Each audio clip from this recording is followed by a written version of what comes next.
Prime Minister Modi has just completed a 2-day historic visit to Nepal, continuing the focus on diplomacy with the neighborhood.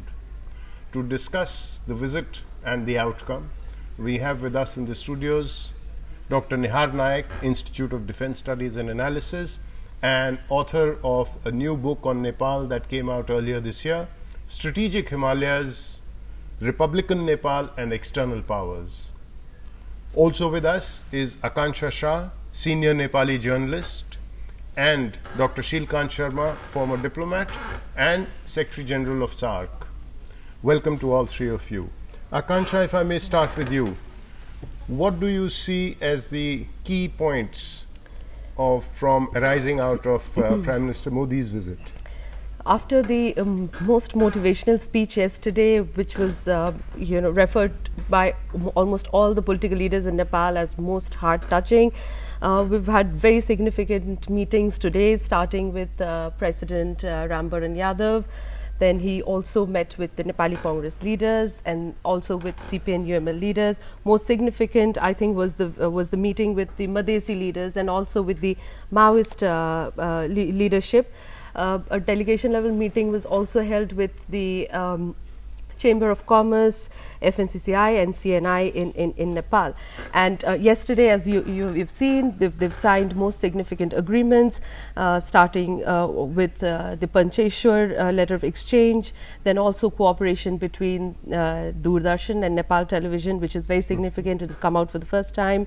And today, his visit to Pashupatinath temple and offering the puja over there, I think has been captured very well by the general public there and also the Nepali media. I think a 250 million rupees package has been offered for Pashupatinath development. For a dharamshala? For a dharamshala.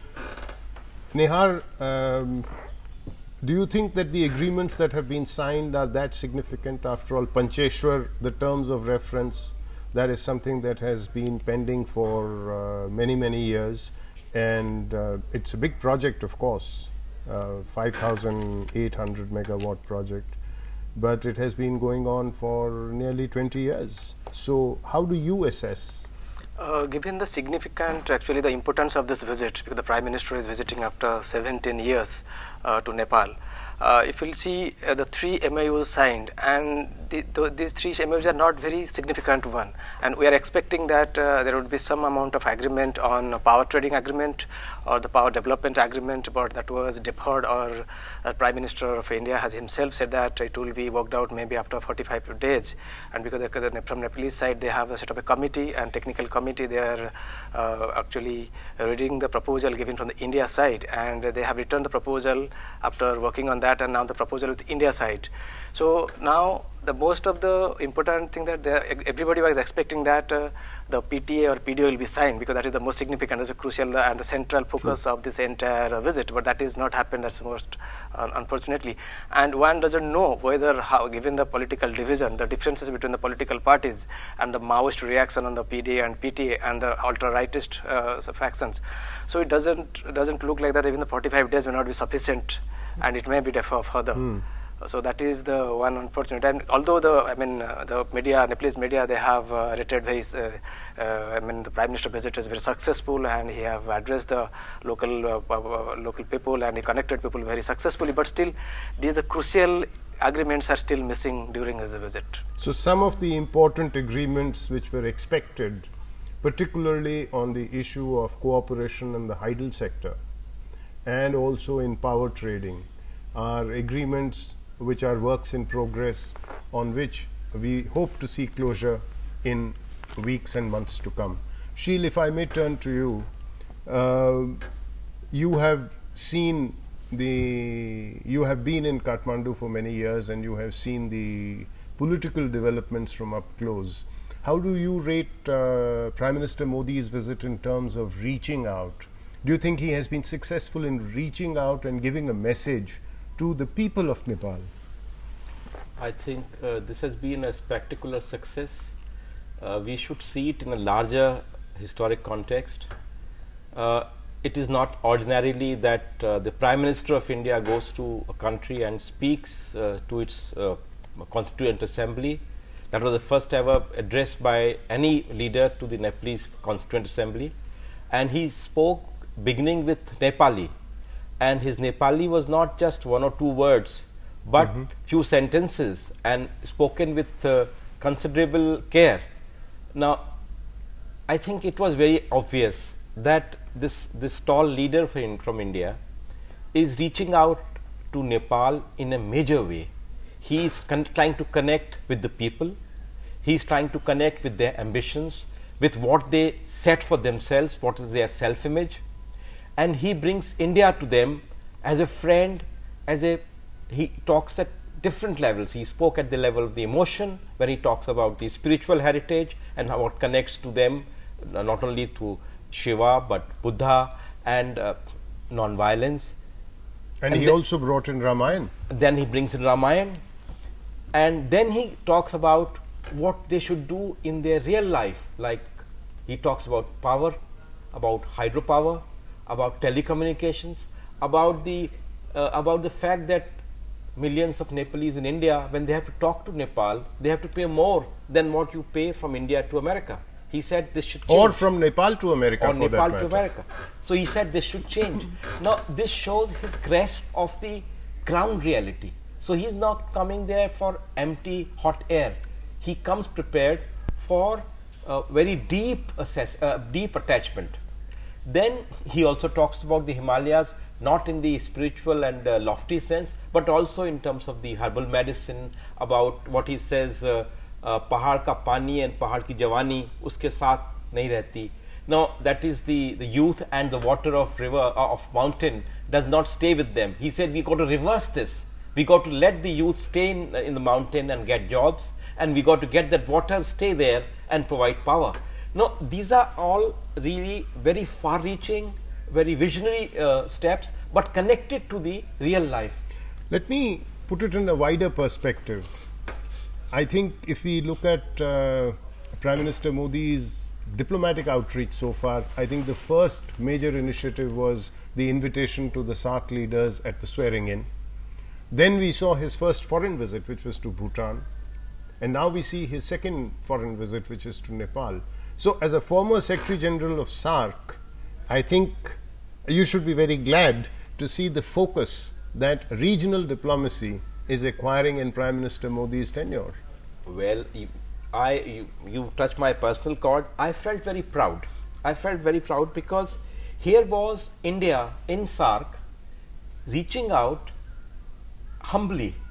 When he invited the leaders for SAARC for his swearing in, they were all there, and the Prime Minister that was the first encounter with them.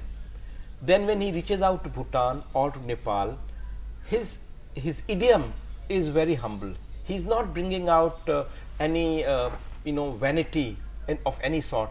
He talks about his basic concerns, and SAARC needs this kind of a joining of hearts through humility and empathy. So his speeches and his approach is full of empathy, which is very highly needed in SAARC. Connectivity is a major theme for the SAARC region, and I think among the announcements that was made was a $1 billion line of credit for what Prime Minister Modi described by the acronym HIT, the H for highways, the I for information networks, and the T for transmission lines. How do you look at this, and do you think that this $1 billion line of credit is something that can build up this kind of infrastructure? I think it's worth it, and there's absolutely a need. The line of credit so far has been restricted to about $250 million dollars so far.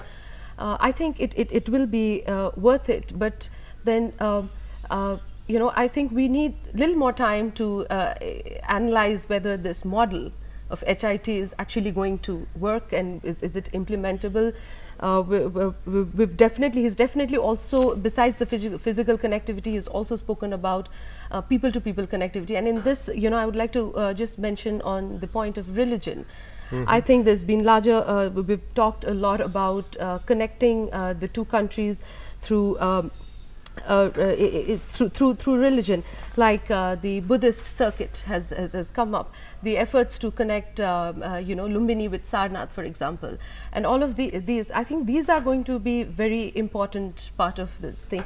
And one point which has emerged in Nepal as far as his efforts at celebrating this shared religious heritage is that I think it's very normal for any dignitary from India to visit Pashupatinath. Yes. But I think they are, but then the concern is whether India would move a step ahead and also engage in the debate of Hinduism in Nepal. And I think the right-wing backed groups do support the need for Hindu Rashtra, and that is definitely not in the political No, agenda. but that is something which I think Prime Minister Modi has very carefully and deliberately steered clear of. Sheel. Yes, his message was that of spiritual inheritance is what he calls Sanskritik Virasat, that is the cultural inheritance.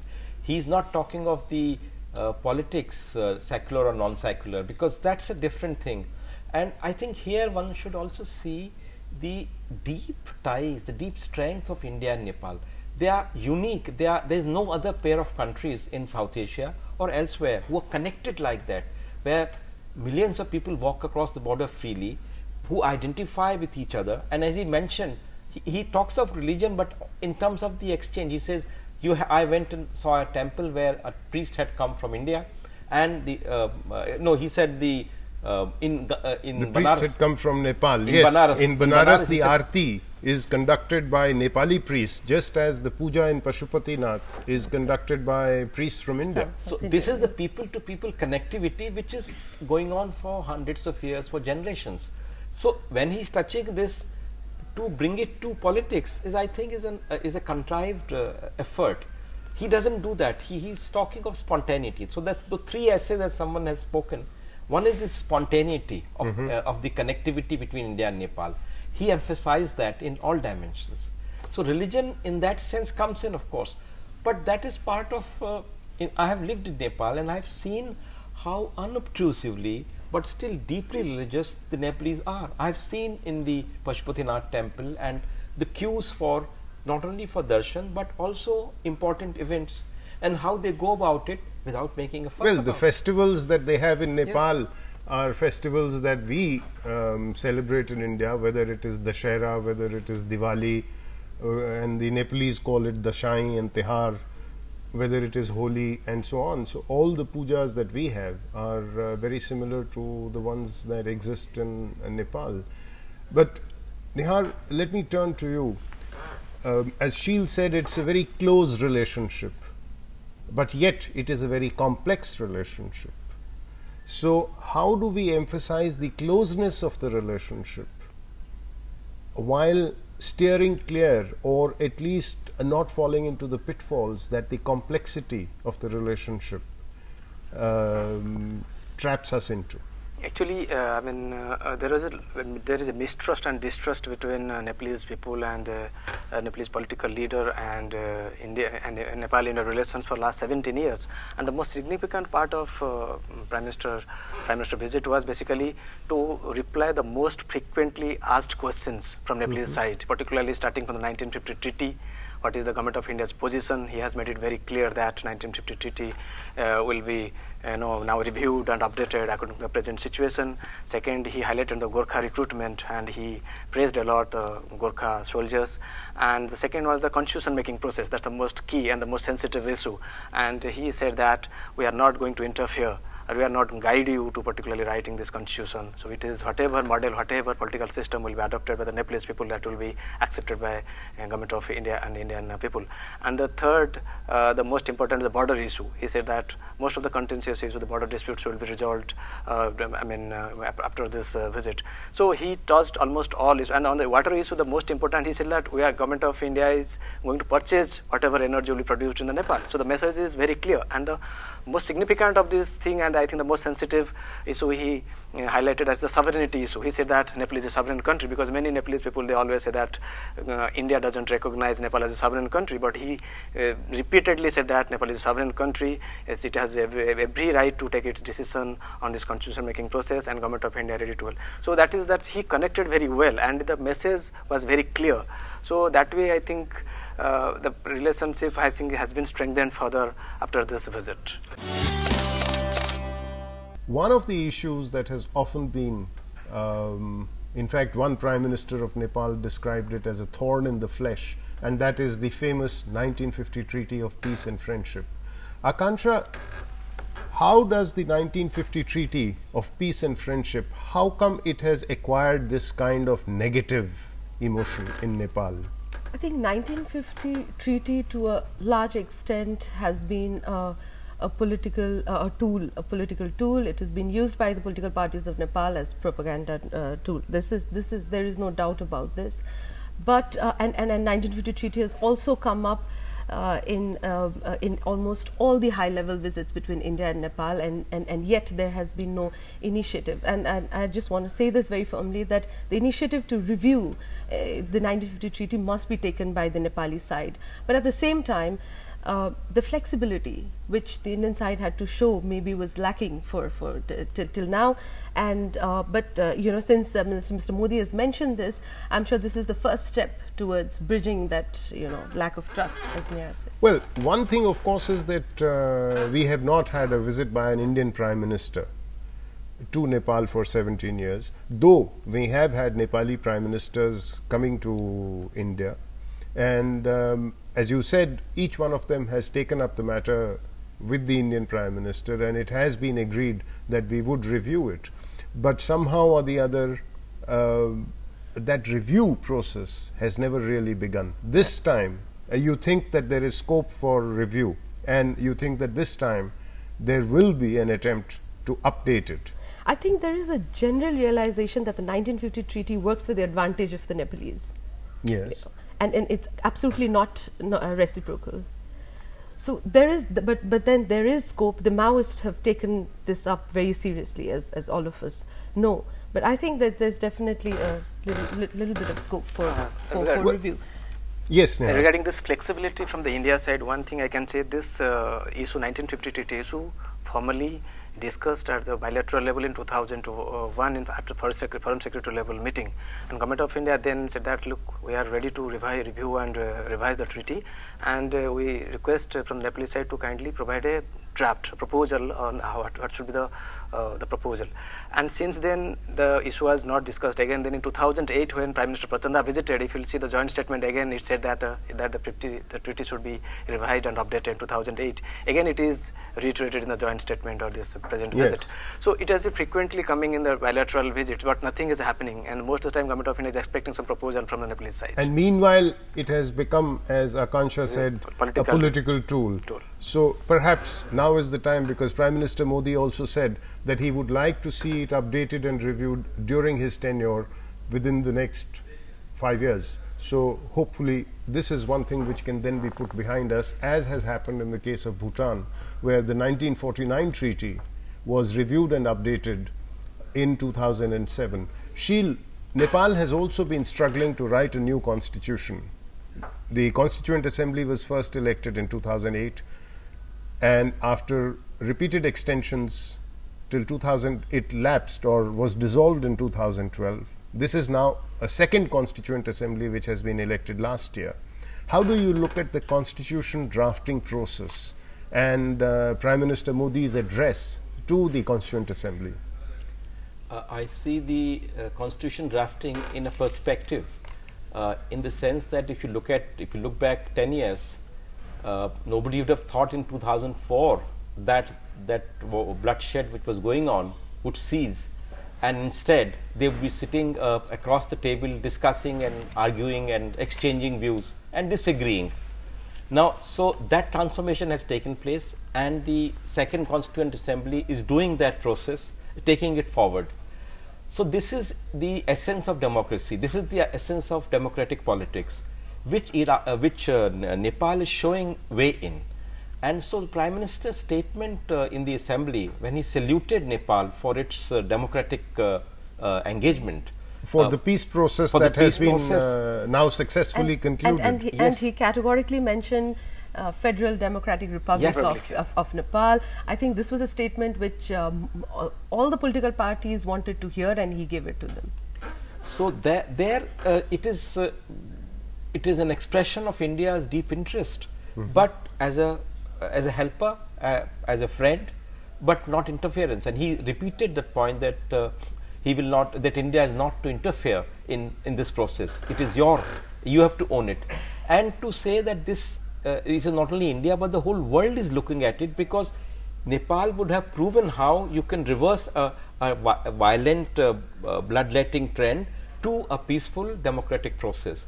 And as is said, it's a very cliche that Jojo is better than war. Yes. So that what Nepal has been doing, actually, these political parties, if you look at it in perspective, they've had the elections, they tried the constitution building, lot of elements were in place. Then some things were missing, there was not agreement, they continued, then they elected the new assembly. Then and now they have a deadline of 1 year, a self-imposed deadline. Yes. So hopefully in early 2015, perhaps we will see the successful conclusion of the constitution. We talked very briefly about the power trade agreement and the power development agreement and so on. Could I come to you, Nihar, and could you throw some light on, you said these were agreements which were still pending. So what are the differences between these two agreements, and where are they stuck? Do we have any idea?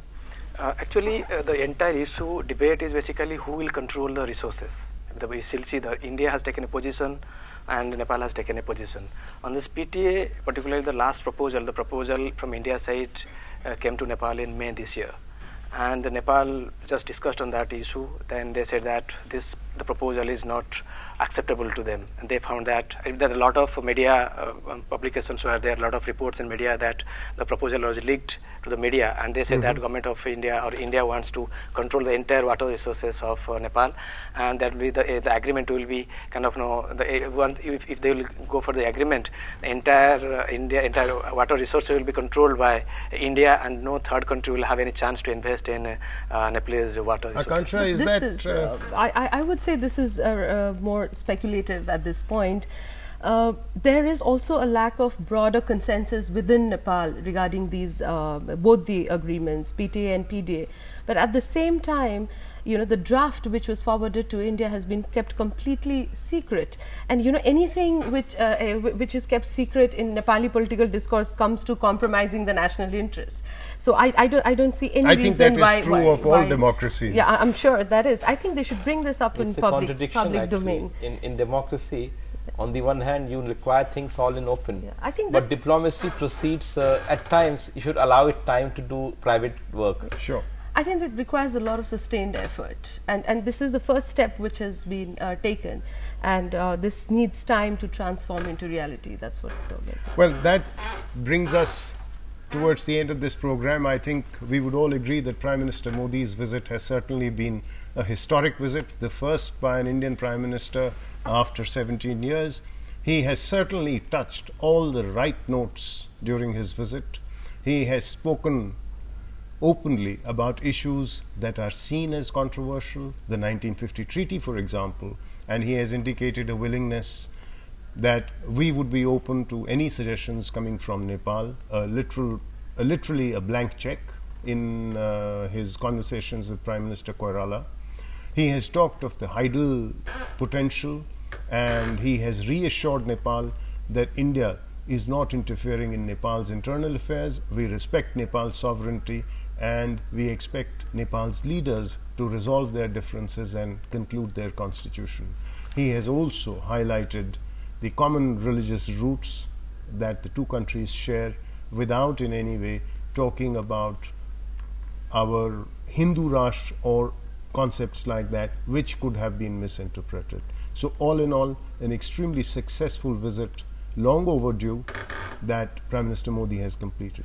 That brings us to the end of this edition of Wide Angle. Thank you all very much, Thank you. and thank you for viewing.